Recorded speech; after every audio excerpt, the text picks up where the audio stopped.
Mahua Maitri ji. Thank you, Honorable Chairperson, sir.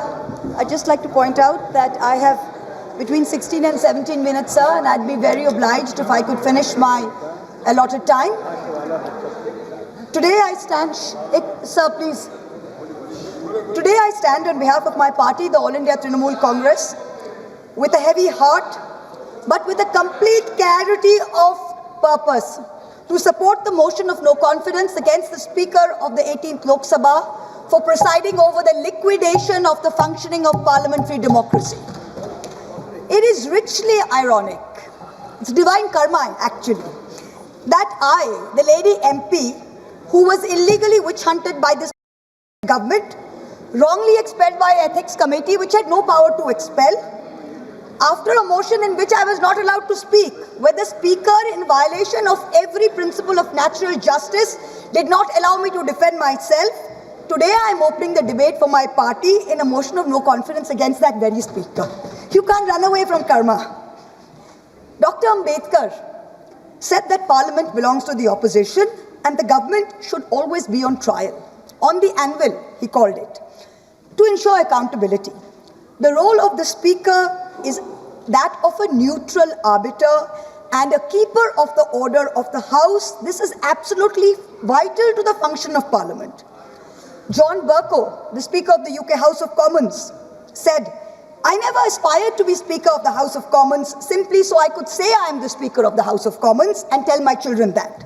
So it can't be a matter of ego. It can't be a matter of personal legacy. The post is far beyond that. It is a fitting tribute to the vibrancy of India's democracy and the strength of India's dissenting voices that a motion of no confidence was moved against the very first Speaker of the Lok Sabha, G.V. Mavalankar, in 1954. He was accused of openly espousing the cause of the official spokesperson of the ruling party in all matters and constituted a serious danger to the functioning of the Lok Sabha. Pandit Nehru, who was PM then, participated in the debate, and he said that more time should be allotted to the opposition than to the government benches. Pandit Nehru as Prime Minister said this. What is the tradition we are following today? In the next decade, in 1966, there was a second motion of no confidence against a sitting Speaker, against Sardar Hukum Singh. And there it was claimed that he was arbitrarily disallowing questions likely to cause acute embarrassment to the Prime Minister, to ministers, to top leaders and government officials. Sounds familiar? Does it sound familiar or not? 20 years later, in 1987, again a motion was moved against the then Speaker Balram Jakar. Moving the motion was a future Speaker, CPM Somnath Chatterjee.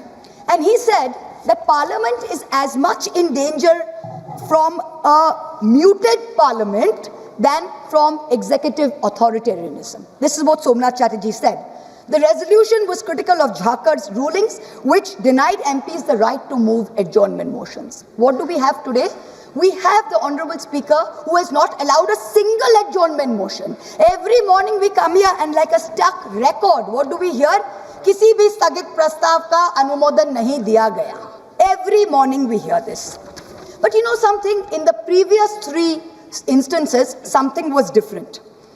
What happened? In each of the 3 previous instances, there was a deputy speaker to preside over the proceedings. In Mavalankar's case, there was Anantasayanam Iyengar, who was then deputy leader of the Lok Sabha in 1954.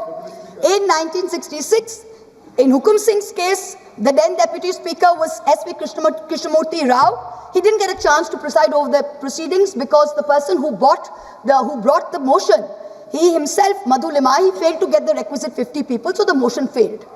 In 1987, in Balram Jakar's case, the Deputy Speaker M. Thambuderai presided. But today, what do we see? There is no Deputy Speaker. In the 17th and 18th Lok Sabhas, for the past 7 years, the post of the Deputy Speaker has been kept vacant. Article 93 of our Constitution very clearly says that the House of the People shall, the word shall is used, as soon as may be, choose 2 members of the House to be respectively Speaker and Deputy Speaker. If the post becomes vacant, immediately another one shall be elected. Then there's Article 95(2) of the Constitution. What does it say? It says, during the absence of the Speaker from any sitting of the House, of the deputies or the Deputy Speaker, if he is also absent, any other person who can be determined by the House. Today, when the debate started, what did we see? The person, no disrespect to the current chairperson sitting there, but there was no consensus, there was no spirit of the House that was taken into accordance as to who is going to preside over the proceedings. The Speaker, the Honorable Speaker of the 18th Lok Sabha, has achieved many firsts. Unfortunately, all of them have been less than graceful benchmarks. He keeps talking about the vaunted garima of the House, but it has come to a point that the minute the Speaker comes into the House, garima leaves the House. That's where we are today.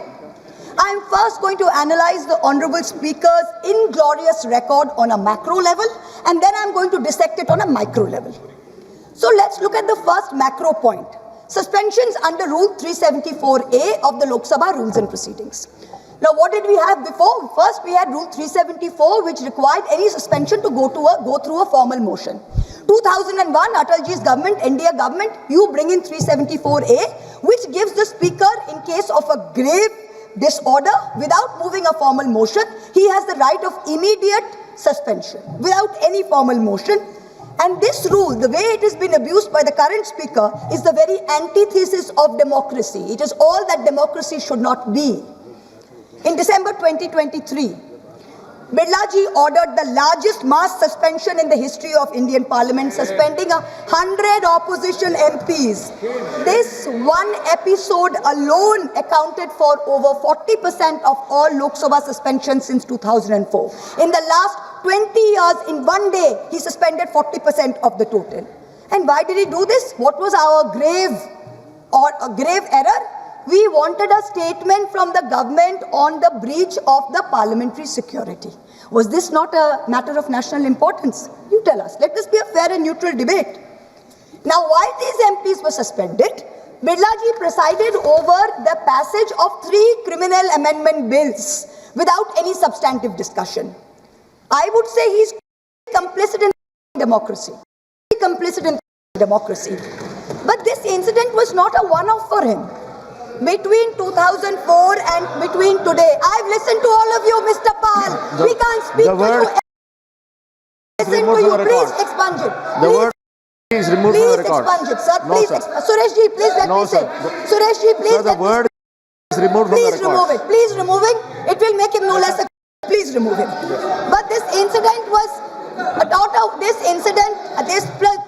this incident was not a one-off moment for the Speaker. Between 2004 and today, 245 suspension actions were recorded in the Lok Sabha, and half of this total, 120 suspensions, were done by Birlaji alone. And that's not all. He's the only Speaker who has suspended only opposition MPs. 100% of these 120, 112 in the 17th Lok Sabha, and 8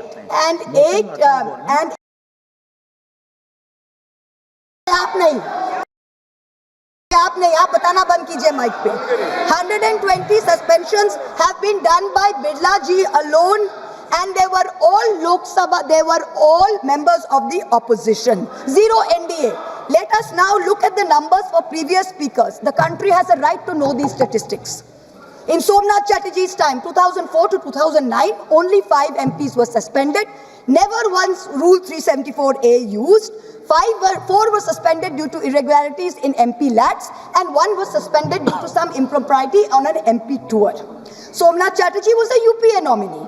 He presided over turmoil in the House. Advani ji was LOP at that time, but he never suspended NDA MPs. He never throttled their voice.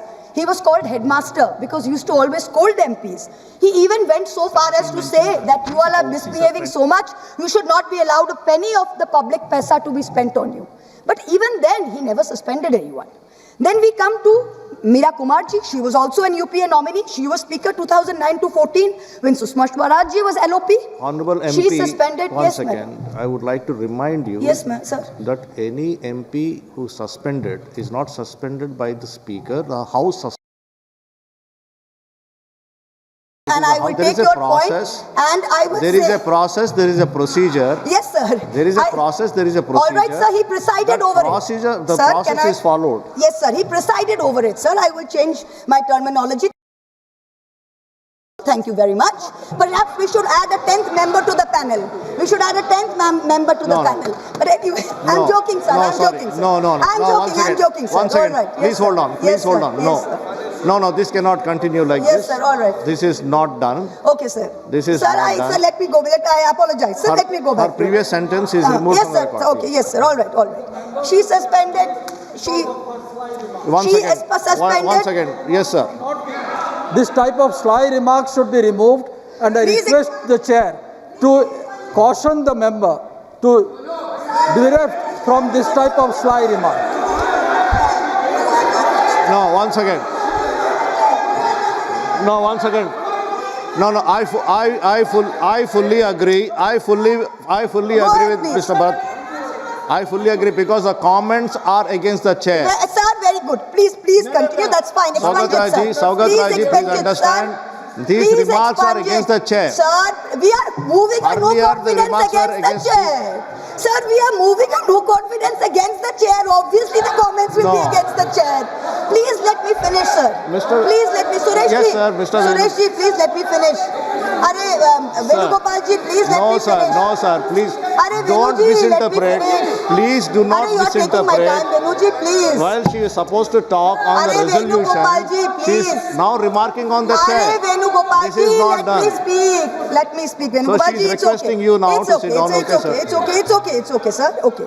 So when Meena Kumar ji was also a UPA nominee, she was Speaker 2009 to 14. Sushma Swaraj ji was LOP. She suspended a total of 45 MPs, but 70% of these were UPA, mostly Congress MPs from their own party, because they were protesting against the bifurcation of Andhra Pradesh. Only 30% were from other parties. Sumitra Mahajan ji, 2014 to 19, suspended 73 MPs during her tenure. Of them, 25 MPs were Congress, 33% over the Lalit Modi issue. Remaining 67% were AIDMK MPs over the Kaveri issue and TDP MPs over the Andhra Pradesh special status issue. Madam, let me again remind you, Yes, there is a process, proceedings Yes, sir. of It's the a way House. of It is the House speaking, that sir. decides. She It is the presided House over, that sir. decides. No, The second macro I will point, have sir. to interrupt you because Okay. you are not correcting the course. Okay, sir. Yes, the second macro point. Are Venugopal ji. Sir, Honorable MP has requested you not to interrupt her, sir. She has already requested. No, sir. The second macro point, sir. The decline in the number of bills being sent for scrutiny to parliamentary standing committees under the guardianship of the Speaker. Let me change my terminology. Parliamentary standing committees were formed in 1993 for what? To scrutinize bills. The 14th and 15th Lok Sabhas, with the UPA governments in the place, sent 60% and 71% of bills to the Parliamentary Standing Committee. What happened in 2014? 14 to 19, the 16th Lok Sabha, only 27% of bills were sent. What happened in the last Lok Sabha? 16% of bills were sent. The way it is going in this Lok Sabha, God knows what will happen. It will become single digit probably. Now let us look for a more detailed dissection. The office of the leader of the opposition in the Lok Sabha was accorded statutory recognition under the Salary and Allowances Leaders of Opposition in Parliament Act 1977. It is equivalent to that of a cabinet minister in rank. Ram Subhag Singh was the first, Buxar Bihar was the first recognized LOP in the 4th Lok Sabha from the Congress O, which was the Kamraj Morarji Desai syndicate. That was the first time any party had won 10% of seats in the parliament. Now, the first statutory LOP was CM Stephen. He was MP from Idukki in Kerala. Since the post was given statutory recognition, there have been 12 LOPs. 3 times the term has been vacant. Of these 12, 6 were Congress, 5 were BJP, and 1 was Babu Jagjeevan Ram from the Janata Party. So it was been pretty evenly distributed. Each of the BJP LOPs, LK Advani ji, Atal Bihari Vajpayee ji, Sushma Swaraj ji, has had more than their fair share of parliamentary time and spotlight in the correct spirit that the opposition owns the House. It was not denied to them. In 2012, Sushma Swaraj ji, then the BJP's leader in the Lok Sabha, even said, not allowing parliament to function is also a form of democracy like any other form. That we have also seen. So in the Lok Sabha, past speakers have allowed not just the LOP, but also senior members to intervene in debates. For example, former Prime Minister Chandrasekhar ji, when he came back in 96 as the sole member of the Samajwadi Janata Party, often stood up and was allowed to speak. In March 1997, Biju Patnaik ji intervened. There was a Madhya Pradesh BJP MP called Sundarlal Patwa who asserted that the mandate was not actually with Deve Gowda, but the mandate was that of the BJP's nationalism, and the BJP should be allowed to form the government. And Biju Patnaik intervened very sharply, and he said, "You people talk of nationalism. Do you know what is nationalism? You cannot know it. His Rashtravad is breaking up the nation in 20 pieces." Patnaik was neither asked to sit down, nor was the House adjourned by the then Speaker. Contrast that with the current Speaker. In the last Lok Sabha, the 17th, he perfected the art, or under his guardianship, the art of switching off the mics of opposition members mid-sentence, of ensuring Sansad TV paid for by taxpayer money blacks us all out. And when we stand up, when he says this is a technical glitch, that's okay, we believe it, but I'm just pointing it out. It has become a joke within us opposition members that when we stand up for a 0 hour or a supplementary question, we are cut off in 30 seconds saying, "Sankshipt mein boliye, sankshipt mein boliye." And for treasury benches, people are allowed to speak endlessly, make unfounded allegation, lies against all of us. The government has made us of parliamentary democracy, and if the Speaker is going to concede to being a complicit, it is a very sad day for Indian democracy, a very sad day. In March 25, a delegation of India Bloc MPs met the Speaker. We submitted a letter raising 12 issues, including the failure to appoint a Deputy Speaker, denial of the opportunity to speak to the LOP and other leaders, disregarding the decisions of the BSC. During his term, the Honorable Speaker has systematically throttled the voice of the opposition and by default, the representative voice of 41 crore Indians, 410 million Indians. That's who we represent here. He did not allow a discussion on Manipur. We had to move a no-confidence motion just to have a discussion on the issue. Do you remember? I remember the MP from Manipur, Dr. Bimol Ekojam. He stood up close to midnight, and with such anguish in his voice, he told us that this state of Manipur has been excluded from the national consciousness to the point of invisibility. He had to be given the time at midnight. When BJP MP Ramesh Biduri stood in this house, and he called Danish Ali, another fellow MP, and I'm going to repeat these words because the country needs to remember this was said in this house. He called him a Musliman. Birla ji did nothing. You failed not only Danish Bhai, but you failed 200 million Muslims of this country who put their head on their forehead on this soil of this thing. Ramesh Biduri continued the rest of the term merrily. He was never suspended. Birla ji did not allow a discussion of the special intensive revision in Bihar, allowed only a larger electoral reform discussion. On every matter of national importance, we have been disallowed adjournment motions and debates. On each one, I am not yielding. He's an MP, he's not a minister. I'm not yielding to him. On each one, on the Hindenburg issue and the Adani government nexus, you disallowed the motion. On Chinese aggression into our territory, you disallowed a motion. On the one-sided Indo-US trade deal, we had to learn from the US president there's been a trade deal. The government didn't tell us. You disallowed a motion. On the Epstein files, a sitting cabinet minister has a mention of 430 times. Heads in the world over have rolled. You have not allowed us a discussion. Every time we MPs from Bengal have demanded answers as to why the central government is starving Bengal of funds, why our people are being starved of their rightful dues, the Speaker has allowed the treasury bunches and ministers to systematically heckle us and dishonor us and humiliate us. On February 2nd, Birla ji disrupted the LOP's motion of thanks, citing rule number 349 and 353 to bar quoting from an article from the Army Chief of Staff memoirs. First they said LOP should authenticate, then they barred him from authenticating. Yet on February 4th, a BJP MP designated as prime heckler by the treasury benches furnished books within the house and continued for 3 minutes. Then rule number 349 was not applicable. It is absolutely incredible, the show of partisanship that the Honorable Speaker informed this House that he had advised the Prime Minister not to come to the House as there is a danger from women MPs. Yes. 1 minute, sir, 1 minute, I'll conclude. The Prime Minister is too to come to this house and the speaker is Honorable- covering up for him in this ridiculous Honorable MP manner, Shri T.R. Balaji. denigrating women without any Honorable substance. MP Shri T.R. Balaji. No, sir, I have not finished. 1 minute, I have not finished. I have got my last sentence. Speaker Saab, You already spoke sir. for 20 No, minutes. I have You got already 28 spoke for 20 minutes. minutes. My party has 28 minutes, sir. She is the chief whip. She is the chief whip. Speaker Saab, you are no longer fit to conduct the affairs of this house. I will end by saying to the Honourable Speaker what Oliver Cromwell said to the Parliament in 1653 and what UK Conservative backbencher Leo Amery told the British Prime Minister Neville Chamberlain in 1940. You have sat too long here for any good you have been doing. Depart, I say, and let us have done with you. In the name of God, go. Honorable MP Shri T.R. Balu, sir.